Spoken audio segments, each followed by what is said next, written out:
Hello. Today I'm going to talk about fairy tales and how applying 21st century morality to them can sometimes lead with the one applying the morality feeling unsatisfied with the conclusion. Now, before I go further, this is a swear jar. Why do I have one? I have very small nieces and nephews, and while they are not old enough to use computers by themselves yet, with the ease of technology these days, well, it'll be sooner rather than later that they can navigate YouTube alone. And since this is a fairy tale oriented video, I don't want them finding this by accident and hearing me swear on it, because I vowed, once I learned I was going to be an aunt, that I would not be the one teaching them swear words. So I'll be trying to keep my language PG. But that said, I am not making content for children. This is content for general audiences, and actually, but talking about more nerdy English majory stuff at times because I have 2 degrees in English, a bachelor's in writing studies, and a master's in literature. So all that out of the way, let's go into the topic of the video, which fortunately I've chosen a fairy tale I'm not going to get as heated about, and that would be Hansel and Gretel. Now, I could swear I learned a version of this story where the kids just got lost in the woods and happened to have bread in their pockets and found out the hard way that breadcrumbs are not a good trail back. And maybe I did hear a version of that because that's got to be the most sanitized version of Hansel and Gretel I can think of, where the parents are removed completely.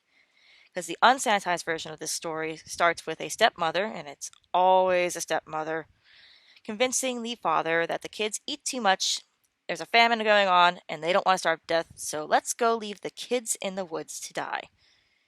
And the father, who I assume is their biological father, goes, "Sure, honey, let's go leave the kids out in the woods." And I'm going to recount the rest of Hansel and Gretel real quick because there is a slight chance a child is watching this, and again, this is not made for them, but Hansel and Gretel doesn't have much in the way of upsetting content, well, terribly upsetting content that I have to warn about. Or you could be from a culture where Hansel and Gretel is not something you learned as a child. So this is also for you. So the rest of the story goes, as the stepmother is plotting with the father to leave the children out in the forest to starve, unfortunately for them, Hansel is awake. So he slips out of the house, goes into the garden, loads up his pocket with stones, and a child abandonment attempt number 1 fails because Hansel has pebbles in his pocket that he uses to lead their way back. When the kids find their way home, the parents are, of course, furious and try the next day, but this night they make sure to lock the house up.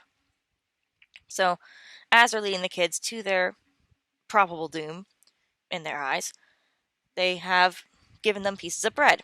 So Hansel, being too clever by half, decides to leave a trail of breadcrumbs, not realizing that, unlike pebbles, birds are definitely going to gobble these up.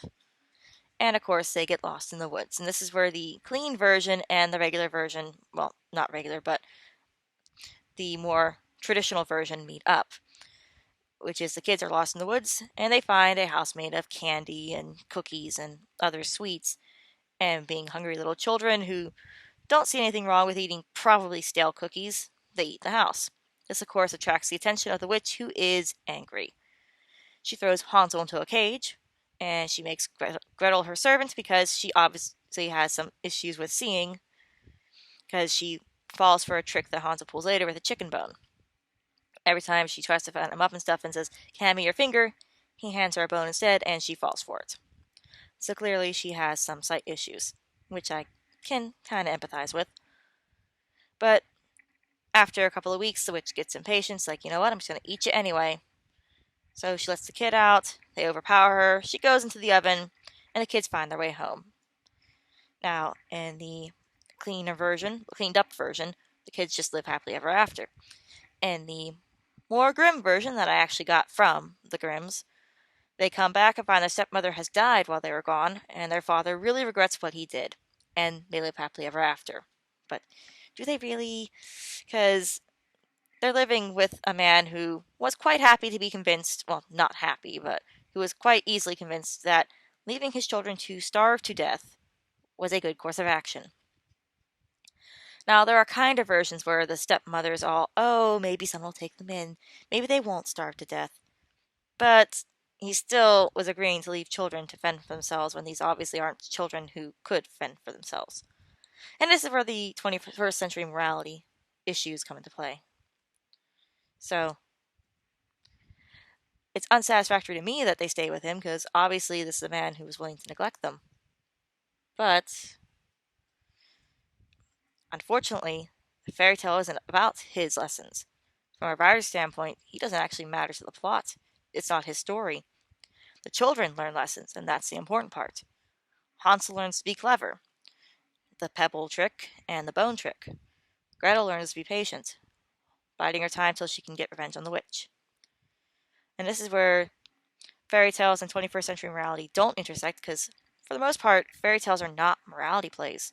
Fairy tales just tell stories or teach lessons. And sometimes those lessons are morals, such as be good and be kind, be generous, but a lot of times they're more about being clever. And it's just kind of why you shouldn't apply morals to fairy tales because you end up in a situation where the ending, like with this one, isn't satisfactory, but that's just kind of how it is because that's not what they were meant to do.